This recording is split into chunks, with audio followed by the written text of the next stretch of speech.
জয় ৰাম শ্ৰীৰাম সীতাৰাম ৰাম ৰাম জয় হনুমান মাধৱ অচ্যুত অনন্ত গোবিন্দ শিৱ সনাতন হে প্ৰভু জগন্নাথ ওম তৎসৎ মাধৱ পৰম অসমবাসী ৰাইজ, আজি শুভ দুৰ্গা পূজাৰ সকলোকে শুভেচ্ছা জনাইছোঁ। আৰু আজি অষ্টভুজী দুৰ্গা মাৰ শ্ৰীচৰণ চিন্তা কৰি আজি এটি আপোনালোকৰ ওচৰলৈ ভিডিঅ' আগবঢ়াইছোঁ আৰু আশা কৰিছোঁ যাতে অষ্টভুজত দুৰ্গা মায়ে বিভিন্ন ধৰণৰ দিব্য অস্ত্ৰ লৈ কলি পুৰুষবিলাক যাতে কলি পুৰুষৰ আত্মাৰ পৰা কলি মলবিলাক যাতে নাশ কৰে তাৰ আশা কৰি মই আজি ভিডিঅ'টো বনাইছোঁ। আপোনালোকে এতিয়া চাব। এতিয়া আপোনালোকে চাওক, মই কৈ দিছোঁ যিবিলাক সত্য যুগৰ ধৰ্ম আছিলে, কি সত্য যুগৰ প্ৰকৃত ধৰ্ম আছিলে যজ্ঞ, বেদ, ধৰ্মশাস্ত্ৰ প্ৰতিপাদ্য, দান, শাস্ত্ৰ অধ্যয়ন, পিতৃ মাতৃ সেৱা, ব্ৰাহ্মণ সেৱা, এইবিলাক হৈছে সত্য যুগৰ ধৰ্ম।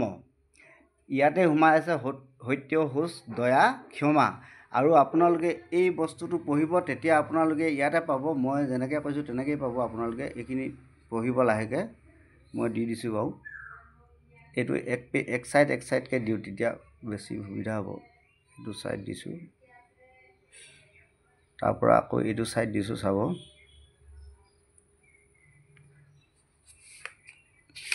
তাৰপিছত আকৌ এইখিনি দিছোঁ, আপোনালোকে এইখিনি পঢ়িলেই পাব। এতিয়া কথাটো হৈছে কি, সত্য যুগৰ ধৰ্ম হৈছে যজ্ঞ, বেদ, ধৰ্মশাস্ত্ৰ প্ৰতিপাদ্য, দান, শাস্ত্ৰ অধ্যয়ন, পিতৃ মাতৃ সেৱা, ব্ৰাহ্মণ সেৱা, এইবিলাক হৈছে সত্য যুগৰ ধৰ্ম আছিলে। এতিয়া এই শাস্ত্ৰ, এই অধ্যায়টোতেই এখন পদ্মপুৰাণ ভূমিখণ্ড, এই অধ্যায়টোতে কি লিখা আছে, যিবিলাক পাপী, যিবিলাক কলিযুগৰ মানে কলি পুৰুষৰ কবলত পৰি যিবিলাক পাপী, তেওঁলোকৰ মানে ধৰ্মটো কেনেকুৱা বুলি কৈছে চাব। ইয়াতে লিখা আছে, পাপীসকলে কৰা ধৰ্ম হৈছে বেদ ধৰ্ম নমনা, বেদৰ ধৰ্ম নমনা মানে বৈদিক কৰ্ম নমনা, সত্য ধৰ্মাদি ক্ৰিয়া নকৰা, যজ্ঞ নকৰা, বেদপাঠ দান এইবিলাকৰ পৰা আঁতৰি থকা, পিতৃ মাতৃ সেৱা নকৰা, তীৰ্থ ভ্ৰমণ ইত্যাদি নকৰাবিলাকেই হৈছে পাপী। পাপৰ আশ্ৰয় লৈ পিনি থকাসকলেই এইবিলাক মানে নকৰে। কি নকৰে? বেদ ধৰ্ম নকৰে, সত্য ধৰ্মাদি ক্ৰিয়া নকৰে, যজ্ঞ নকৰে, বেদপাঠ দান নকৰে, পিতৃ মাতৃ সেৱা নকৰে, তীৰ্থ ভ্ৰমণ নকৰে। এওঁলোকে এইবিলাক পৰিত্যাগ কৰি পাপৰ আশ্ৰয় লয় মানে।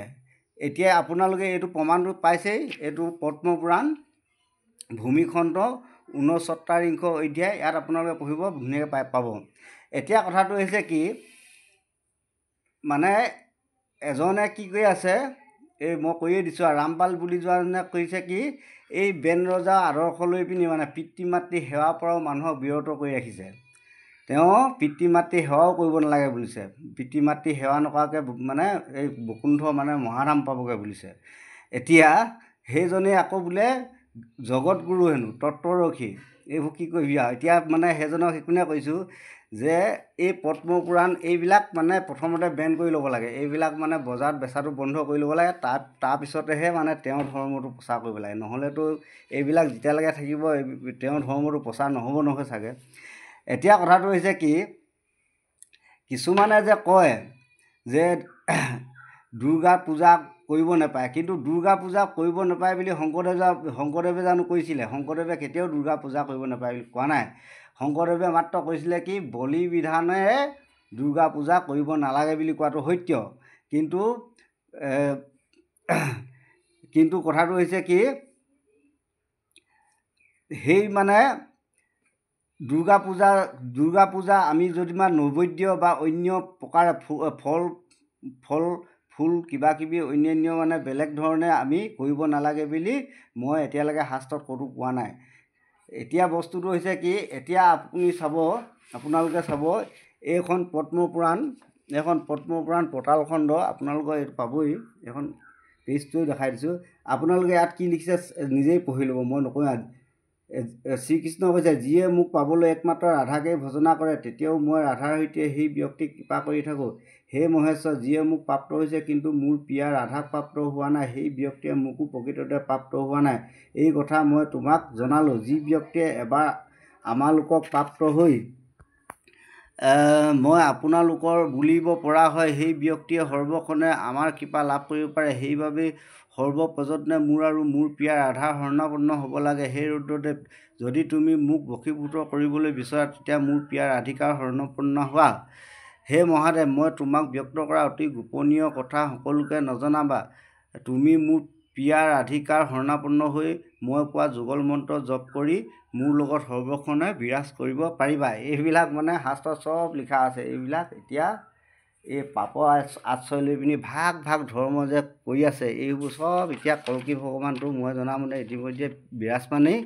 গতিকে চব এমূৰৰ পৰা কাটি মাৰি মেলেজ কৰি পিনি এইসোপাই মানে চাফাই বনাই দিব এতিয়া। আৰু বেছিদিন নাই, মানে কোনো সেইটো ফাইনেলকৈ ক'ব নোৱাৰে, কিন্তু খুব কম সময়ৰ ভিতৰতে এইবোৰ চব চাফাই হৈ যাব।